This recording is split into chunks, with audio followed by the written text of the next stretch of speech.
Good morning, good afternoon, good evening, wherever you are in the world. Whoop, whoop, whoop, whoop, whoop. So, yes, I've got some really cool interviews coming up, and I'm starting to reach out to all the people that you've recommended, as well as Lion holders and Lion Cub holders. So if you haven't got yourself an NFT Lion Cub, be sure to get hold of an NFT Lion Cub. They're super awesome. But 10 top tips to getting into making it into the NFT space. And if you know any more, then post them below. I'd love to hear what your top tips are. So number one, be present. You've got to be in it to win it, so be present.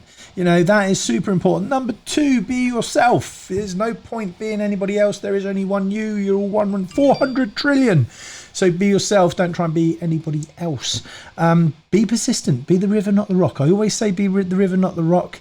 You know, it's the best way. Quitters never win and winners never quit. Too many people give up at just the point greatness is about to happen. So that's another one. Do not compare yourself to others. There's lots of people who have been in this space and have been learning daily. They have been completely like addicted and learning, and they've got different journeys and different experiences. So do not compare yourself to others, otherwise you'll drive yourself mad. So just enjoy your own journey.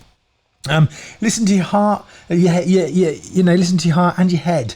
You know, decisions are made by emotion, and your head sometimes, you know, is going to say maybe you're not able to afford these things, but your heart and your head. Make friends. 1 billion friends is far more powerful than £1 billion. I'll say that again. 1 billion friends is far more powerful than £1 billion.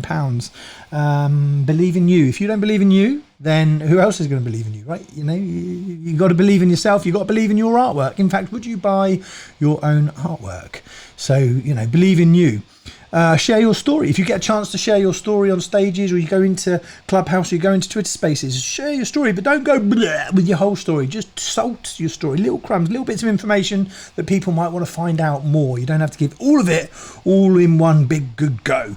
So yeah, be omnipresent. Now, be omnipresent, it doesn't mean you have to have pressure on being on all the channels, but you can reuse content, you can show behind the scenes, and you can sort of create a schedule of your social media, which is a little bit like broadcast for a TV show. Yeah, you know, broadcast channels have different times of day, so you have the GMs, the good afternoons, the good evenings, showing a little bit behind the scenes and all sorts of dear things. So maybe sort of schedule your social media plans with things like that, especially with behind the scenes stuff, which is really cool. So be omnipresent and create what you want to be part of. If you're creating a project, or you're doing a Twitter Spaces, or you're thinking you're not too sure, create what you want to be part of, you know, and then you will attract people and like-minded folk who also want to be part of it. So there are 10 top tips. Hope you find them useful. Please act upon them, because if you take one piece of advice and you implement it and take action, that is super awesome. Interviews are coming soon. If you haven't registered or you haven't got yourself an NFT Lion Cub, make sure you do. They are phenomenal. Keep safe, keep well, and as always, everyone, stay awesome. Take care.